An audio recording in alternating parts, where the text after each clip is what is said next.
Yeah, you just had a feeling that this is not all the way on. রিশাদকে যতই দেখছি ততই মুগ্ধ হচ্ছি।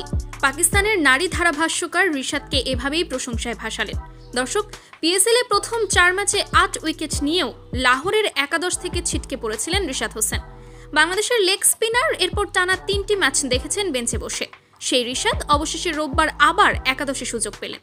তবে সুযোগ পেয়ে দারুণ বোলিং করেও দলকে জেতাতে পারেননি। লাহোরে করাচি কিংসের বিপক্ষে 3 ওভারে 28 রান দিয়ে একটি উইকেট লাভ করেছেন। যারা খেলা দেখেননি তারা এই বোলিং বিশ্লেষণ দেখে ভুল বুঝতে পারেন।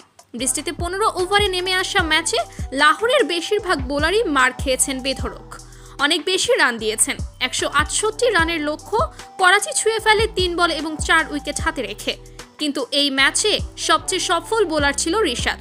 তাই তো ধারাভাষ্যকার জানায় রিশাদ সব ম্যাচেই ভালো পারফর্ম করেছে, তাকে লাহোরের একাদশে রাখা উচিত।